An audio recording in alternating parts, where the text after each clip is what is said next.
Bismillahirrahmanirrahim. Assalamualaikum warahmatullahi wabarakatuh. Waalaikumsalam warahmatullahi wabarakatuh. Alhamdulillah, rabbil alamin. Assalatu wassalamu ala asrofil anbiya'i wal mursalin wa ala alihi washabbihi rasulillah ajmain. Yang pertama, marilah kita panjatkan puji dan syukur atas kehadirat Allah Subhanahu wa taala, yang mana berkat beliau lah kita dapat berkumpul di kelas ini dalam rangka presentasi anatomi. Yang kedua, salawat bimbingan salam tidak lupa pula kita hadiahkan kepada junjungan alam Nabi besar Muhammad sallallahu alaihi wasallam dengan mengucapkan Allahumma shalli ala sayyidina Muhammad wa ala ali sayyidina Muhammad. Baik, langsung saja di sini kita akan mempresentasikan anatomi yang berjudul jantung yang akan disampaikan oleh kelompok 2 yang beranggotakan Saya Putra Alian Sabilillah dengan NIM 25086454. Saya Muhammad Hadi dengan NIM 25086431. Saya Farhan Amris dengan NIM 25086453. Saya Faizal Gandana dengan NIM 25086080.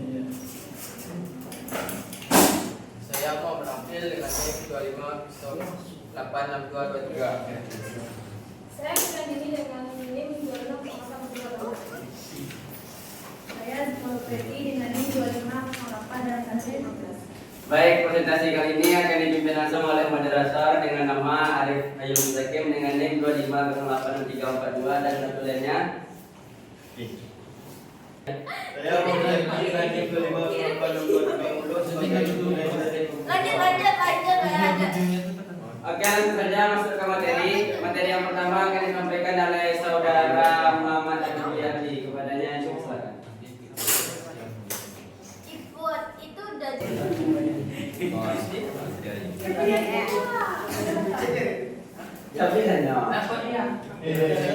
Baik, saya akan menjelaskan materi tentang jantung.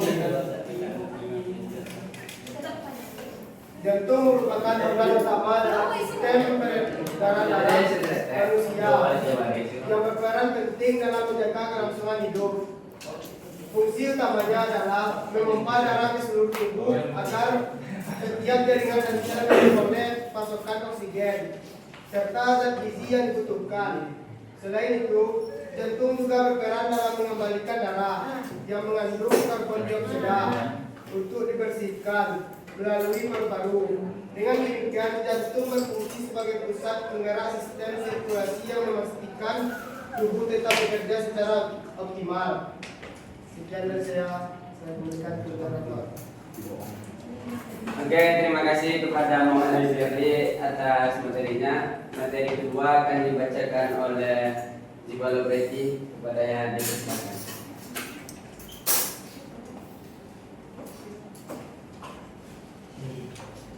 struktur dan bagian-bagian jantung. Struktur dan bagian jantung ini terbagi menjadi 5 bagian, yaitu pertama lapisan dinding jantung yang terbagi menjadi 3 bagian, yaitu perikardium, merupakan lapisan terluar yang berfungsi melindungi jantung secara menyeluruh dan serta mengurangi gesekan saat jantung berdenyut.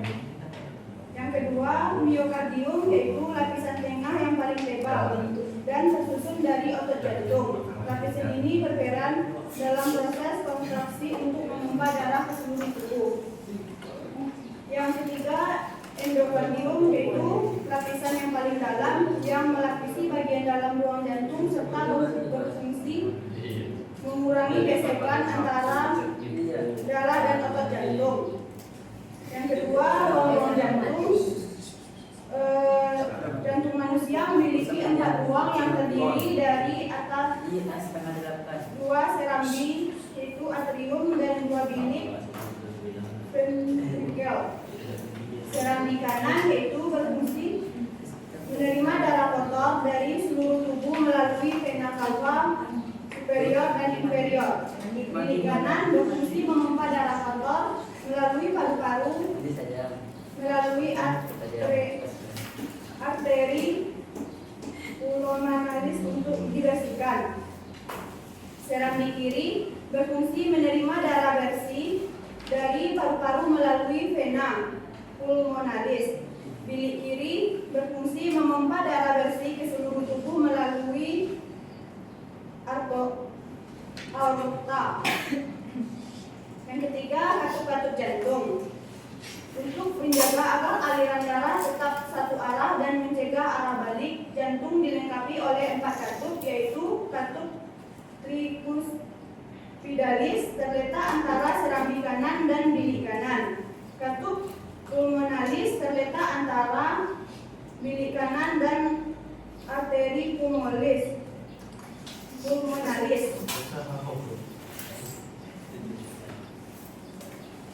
Yang keempat,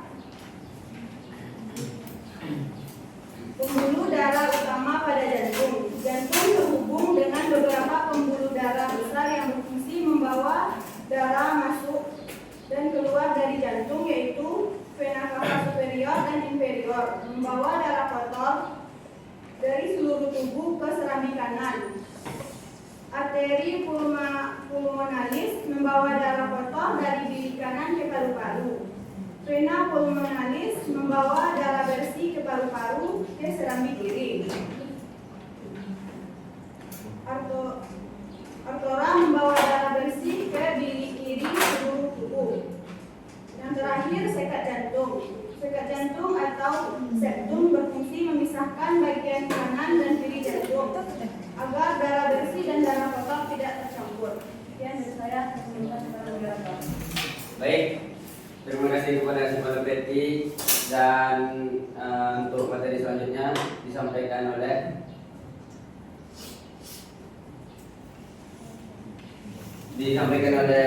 Farhan Jamres. Pertanyaan dipersilakan. Baik, terima kasih kepada moderator. Baik, saya akan menjelaskan cara kerja jantung. Yang pertama yaitu tahap penerimaan darah atrium. Tahap penerimaan darah atrium itu adalah proses kerja jantung dimulai ketika saluran kanan menerima darah kotor dari seluruh tubuh melalui vena cava superior dan vena cava inferior. 2. Tahap pemompa darah ventrikel. Baik, tahap pemompa darah ventrikel itu adalah setelah darah masuk ke bilik kanan vertikal atrium akan memompa darah kotor menuju paru-paru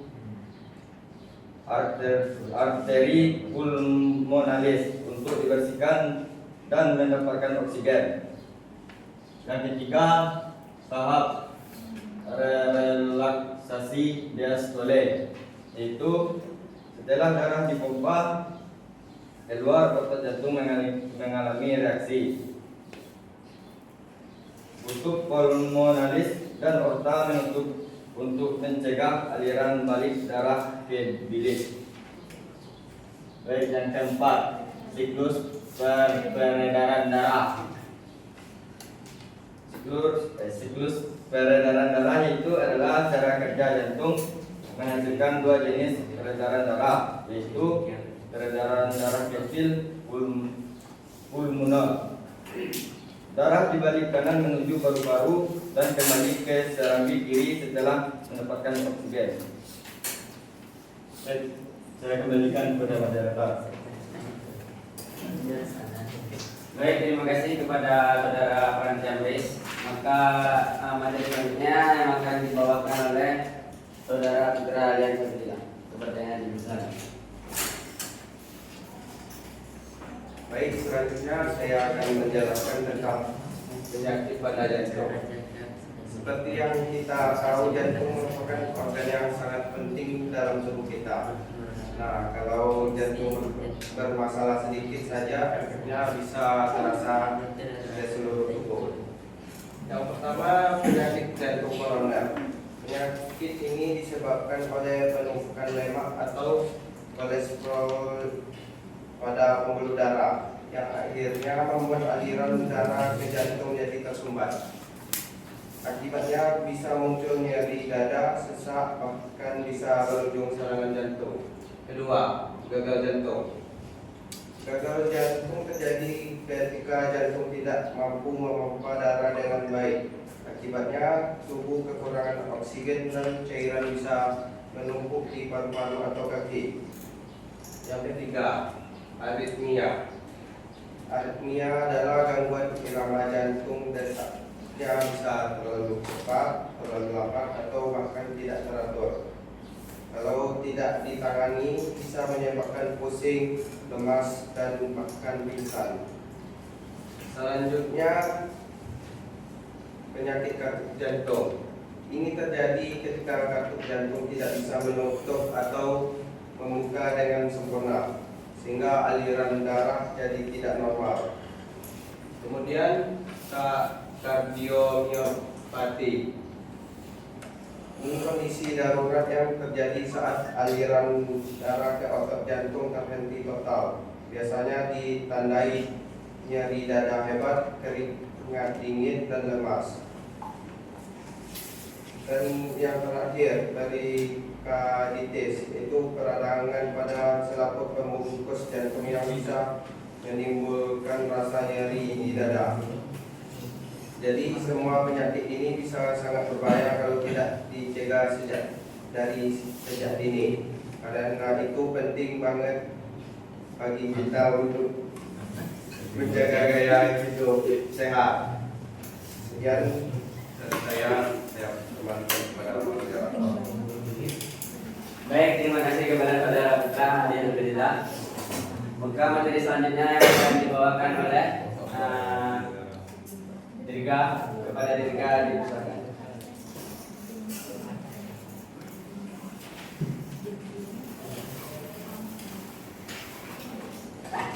Baik, saya akan menjelaskan tentang cara menjaga kesehatan jantung.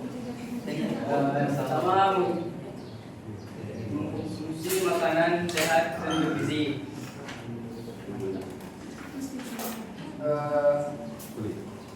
Tubuh perlu mendapatkan asupan makanan yang mengandung karbohidrat, protein, lemak sehat, vitamin, dan mineral dalam jumlah seimbang. Contohnya seperti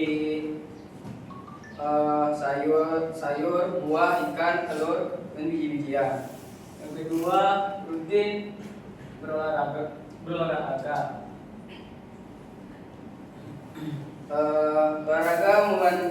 Rutin olahraga membantu menjaga kebugaran tubuh, memperkuat otot dan tulang, serta meningkatkan daya tahan tubuh. Yang ketiga, menjaga berat badan dengan giat. Berat badan yang seimbang membantu mencegah berbagai penyakit seperti diabetes, tekanan darah tinggi, dan jantung. Hal ini dicapai dengan pola makan sehat dan aktivitas fisik yang cukup. Yang keempat, menghindari rokok dan alkohol. Rokok dan alkohol dapat merusak organ tubuh seperti paru-paru, hati, dan jantung. Dengan menghindarinya, risiko terkena penyakit kronis dapat berkurang. 5. Mengelola stres dengan baik. Stres berlebihan dapat mengaruhi kesehatan fisik dan mental. Cobalah relaksi, meditasi, berbicara dengan orang yang dipercaya, atau melakukan hobi untuk mengurangi stres. 6. Istirahat yang cukup. Tidur yang cukup sekitar 7-8 jam per malam membantu tubuh memperbaiki diri, menjaga sistem imun, dan meningkatkan konsentrasi. 7. Melakukan pemeriksaan kesehatan secara berkala.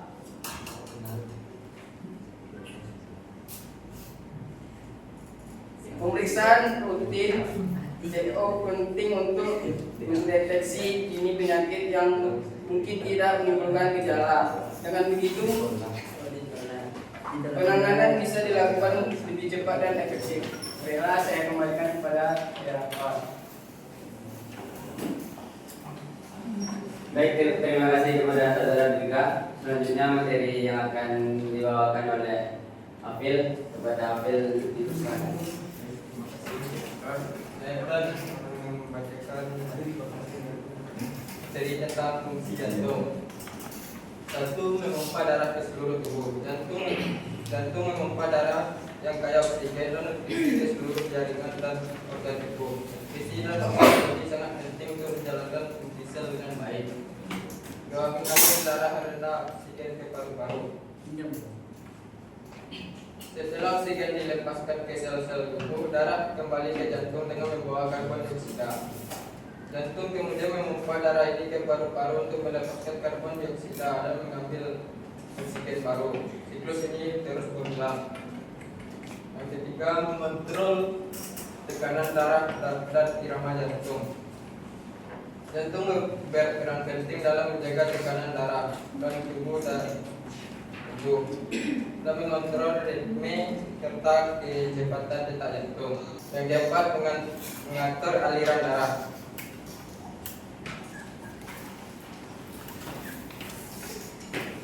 Jantung memiliki 4 katup yang memastikan darah mengalir ke arah yang benar. 4. Mengatur aliran darah. Jantung memiliki 4 katup yang memastikan darah mengalir ke arah yang benar dan mencegah darah mengalir mundur.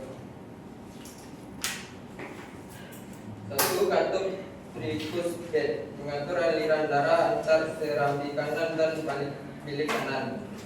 2. Katup pulmonar mengatur aliran darah dari bilik kanan ke paru-paru. 3. Katup mitral mengatur aliran darah dari serambi kiri ke bilik kanan. 4. Katup aorta mengatur aliran darah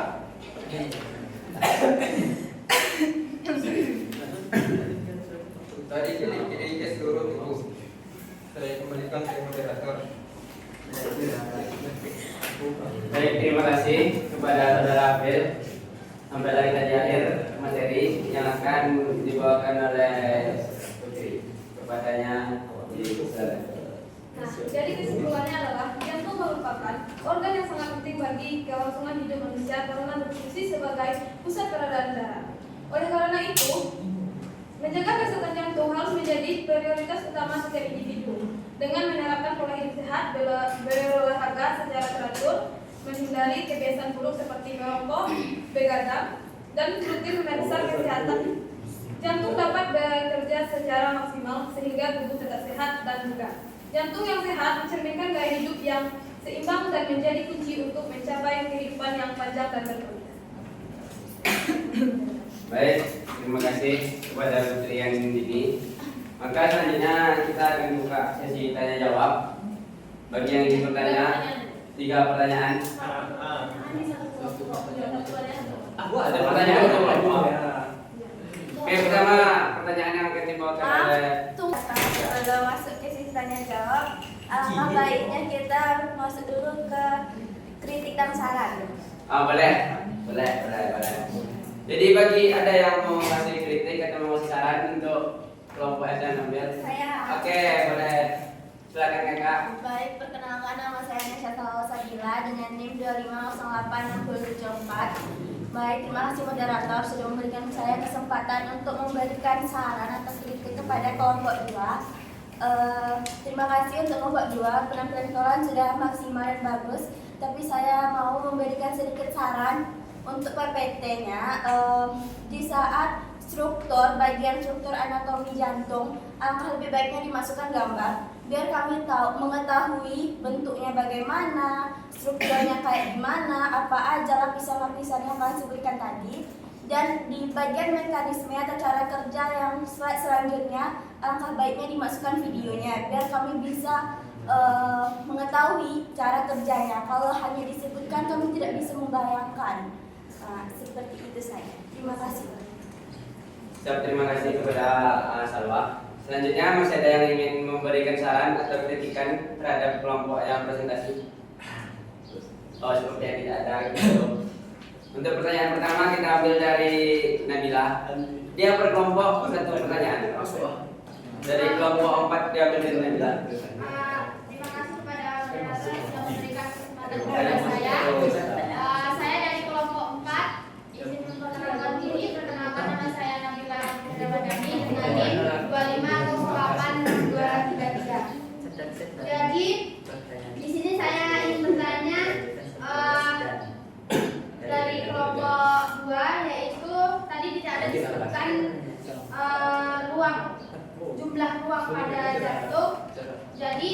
Di sini saya bertanya berapa jumlah ruang pada jantung manusia dan apa saja nama-namanya. Terima kasih. Jumlah ruang pada manusia.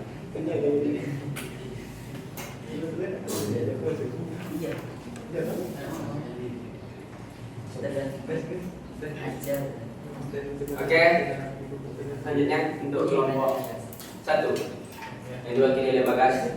Silakan, saudara Bagas. Baik, terima kasih. Perkenalkan, saya Bagas Nugroho dengan NIM 2D0864 ini pertanyaan. Dari sekian banyaknya penyakit yang telah dijelaskan tadi, ya, manakah dari banyaknya itu manakah yang paling bahaya menurut kelompok kalian? Dan juga bagaimana itu bisa terjadi, penyakit itu bisa terjadi, apa penyebabnya, apa efeknya pada tubuh kita, dan bagaimana cara menanggulanginya.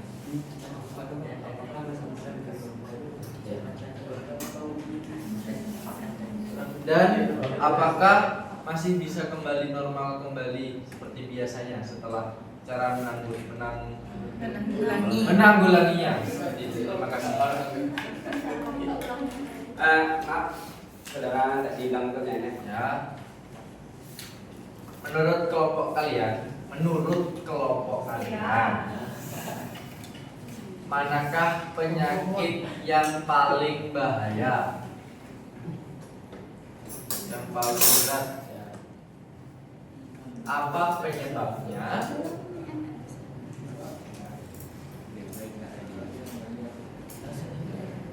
Apa efek terjadi pada tubuh? Dan bagaimana cara menanggulanginya?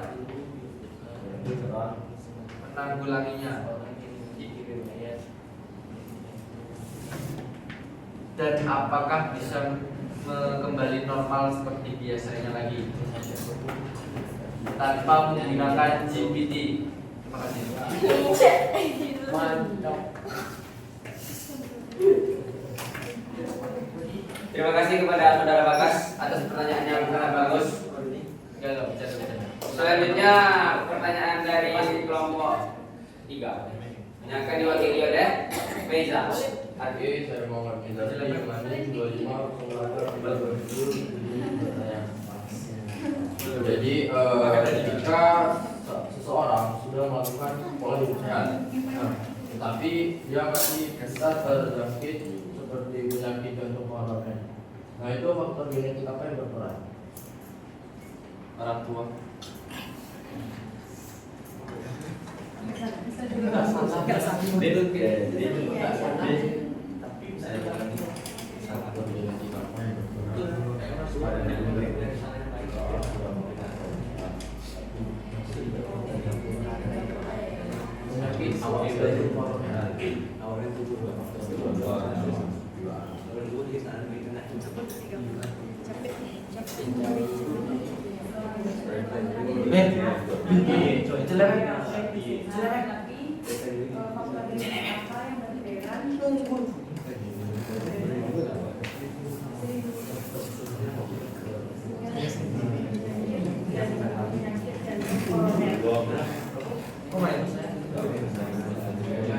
Serius, sudah jelas Kak?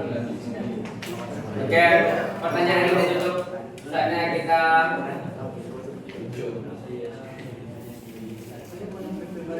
Saatnya kita masuk ke sesi menjawab.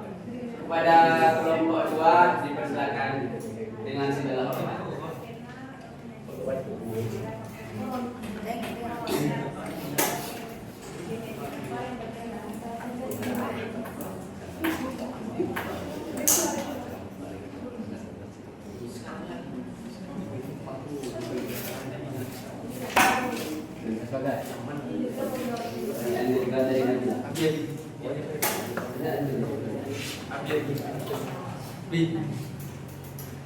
Oke, pertanyaan pertama adalah pertanyaan dari Nabila. Di sini yang berkesempatan untuk menjawabnya adalah Dirga dengan soal yang berbunyi berapa jumlah ruang pada jantung manusia dan apa saja nama-namanya. So, kepada Dirga, dipersilakan.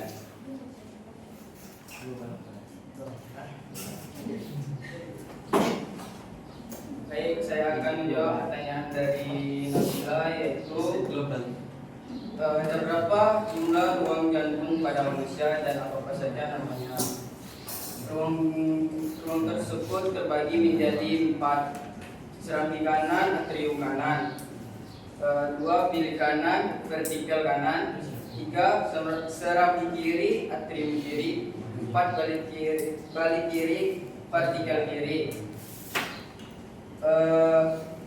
Serambi kanan menerima darah kotor dari seluruh tubuh. Bilik kanan memompa darah kotor ke paru-paru untuk dibersihkan. Serambi kiri menerima darah bersih dari paru-paru. Bilik kiri memompa darah bersih ke seluruh tubuh. Bagaimana? Tidak menjelaskan dari jawaban yang dikatakan oleh Dirga. Adakah yang ingin ditambahkan atau sudah pas? Oke, sudah pas. Terima kasih. Atau teman-teman ada yang ingin menambahkan jawaban dari Dirga? Tidak ada. Oke, terima kasih kepada Dirga.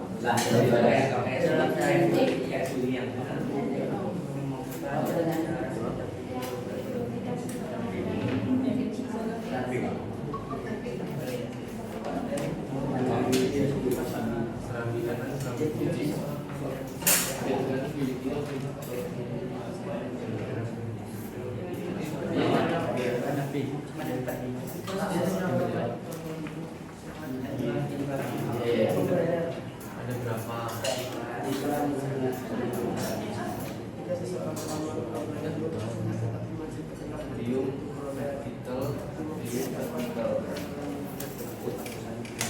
Oke, pertanyaan selanjutnya pertanyaan dari Mezarbi yang akan dijawab oleh Habib Yadli. Pertanyaannya berbunyi, jika seseorang telah melakukan hidup sehat namun masih terkena penyakit jantung koroner, apa faktor genetik dari tersebut? Oke, silakan Bibi Yadli. Baik, saya akan menjawab pertanyaan dari Mezarbi. Ketika seseorang telah melakukan pola hidup sehat tetapi masih terkena penyakit jantung koroner, genetik apa yang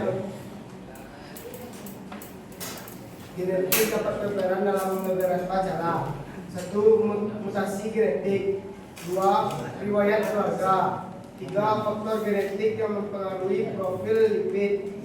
4. Faktor genetik yang mempengaruhi tekanan darah. Sekian dari saya. Bisa dijelaskan maksudnya dari seperti riwayat keluarga itu seperti apa dan mutasinya itu seperti apa?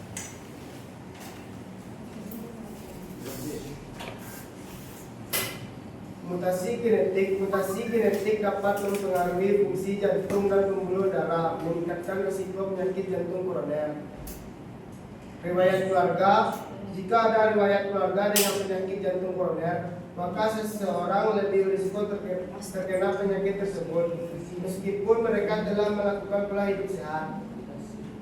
Faktor genetik yang mempengaruhi profil lipid. Genetik dapat mempengaruhi profil lipid darah seperti kadar kolesterol dan trigliserida yang dapat meningkatkan risiko penyakit jantung koroner. Faktor genetik yang mempengaruhi tekanan darah. Genetik juga dapat mempengaruhi tekanan darah yang merupakan faktor risiko utama penyakit jantung koroner. Oke. Terima kasih atas jawabannya. Ada kawan-kawan atau yang lain ingin menambahkan jawaban dari Habib Yadli? Tidak ada, langsung masuk ke pertanyaan ketiga yang dijawab oleh Cibaluteti. Pertanyaan dari Bagas Nugroho. manakah penyakit yang paling berbahaya di antara penyakit yang ada di materi tadi? Dan sebutkan apa aja efek yang terjadi kalau penyakit itu kena ke kita. Itu apa cara menanganinya? Gitu. Apakah masih bisa?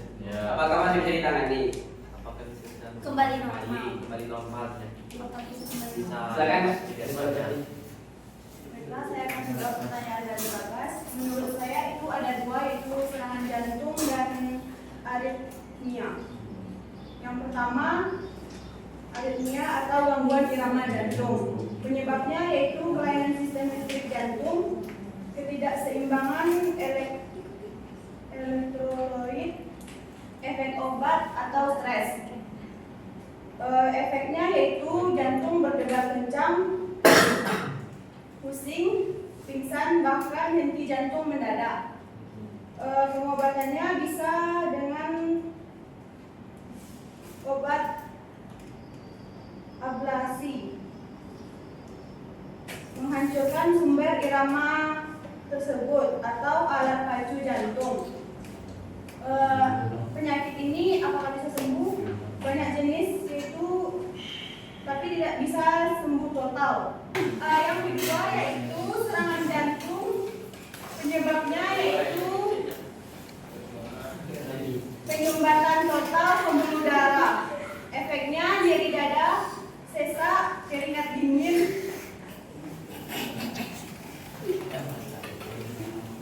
Pengobatannya bisa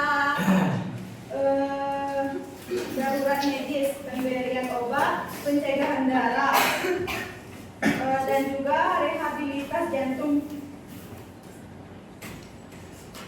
Ini kerusakan otot jantung ini juga bersifat permanen dan susah untuk disembuhkan. Sekian dari saya. Tolong ulangi yang serang aritmia tadi. Yang aritmia. Yang ulangi. Iya, yang bagian pertama aja. Bagian apa ya? Aritmia dari materi yang kamu jelaskan pertama tadi. Jelaskan ulang semuanya. Enggak, ada yang aritmia aja. Penyebabnya yaitu kelainan sistem listrik jantung. Bisa terjadi karena efek obat, stres, atau ketidakseimbangan elektrolit. Nah, saya mau elektrolit itu apa? Saya belum tahu. Elektrolit. Nah, elektrolit itu apa? Ya. Saya cari jawaban dulu. Ayo. Kita harus bertanya. Aku yang belum.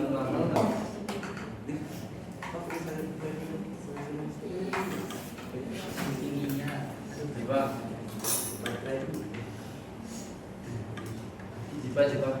Ya. Tolong yang aritmianya boleh dibaca sama yang lain biar kamu cari elektrolit. Iya. Tolong.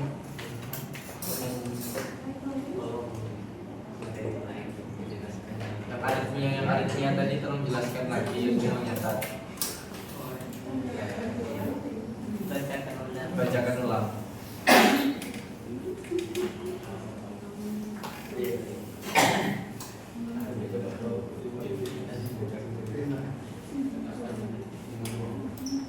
Bukan iya, supaya tahu. Ini bukan kita nggak boleh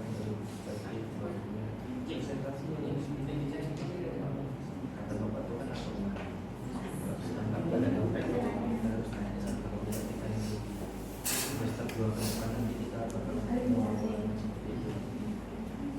mungkin di sini aku biar kalian bacakan aja.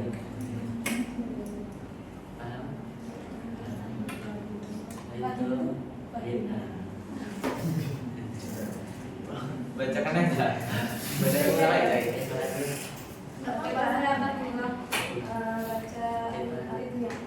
Aritmia, ya. Ada aritmia. Aritmia atau gangguan irama pada jantung. Penyebabnya Apa? adalah Aritmia aritmia atau adalah gangguan irama pada jantung. Penyebabnya adalah kelainan sistem listrik jantung, ketidakseimbangan elektrolit, elektrolit, efek obat, stres atau kebugaran. Efeknya adalah jantung berdebar, pusing, pingsan, bahkan henti jantung mendadak bila berat. Pengobatannya itu bisa dengan obat antiaritmia, ablasi atau menghancurkan sumber irama abnormal, atau alat pacu jantung, pacemaker, bisa sembuh. Tadi pertanyaan adalah apakah penyakit itu bisa normal kembali? Banyak jenis aritmia bisa sembuh total setelah ablasi atau terkontrol sempurna dengan obat. Namun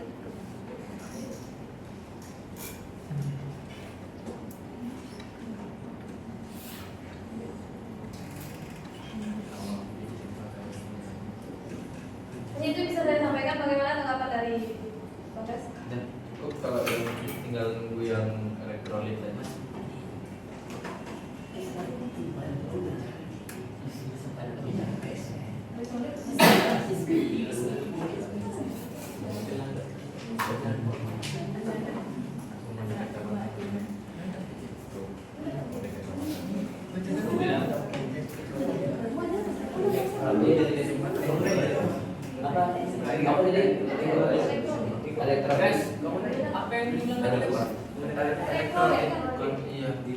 Apa itu elektrolit gas? Ya kan tadi kan dijelaskan apa tadi elektrolit ya kan? Ya.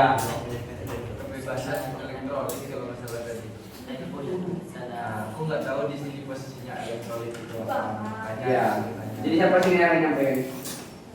Ya langsung. ya.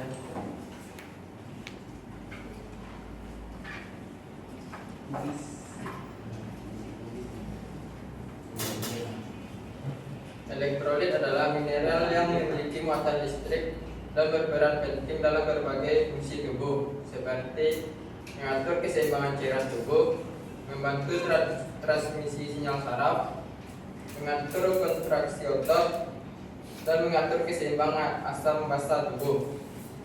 Apakah saudara sudah paham? Tolong dilengkapi. Mineral yang memiliki muatan listrik dan berperan penting dalam berbagai fungsi tubuh.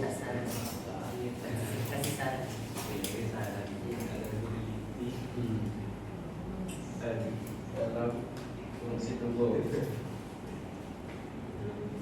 Lanjut. Seperti mengatur keseimbangan cairan tubuh, mengatur transmisi sinyal saraf, mengatur kontraksi otot, dan mengatur keseimbangan asam basa tubuh. Cukup. Ya, terima kasih. Saya kembalikan kepada moderator. Oke, berakhir tadi pertanyaan dari Bagas yang diselesaikan oleh Hafid tadi, maka berakhir juga lah presentasi kita pada pagi hari ini. Saya mewakili dari kelompok 2 yang tampil meminta maaf yang sebesar-besarnya atas kekurangan dan kesalahan kami. Saya akhiri, wabillahi taufiq wal hidayah. Wassalamualaikum warahmatullahi wabarakatuh.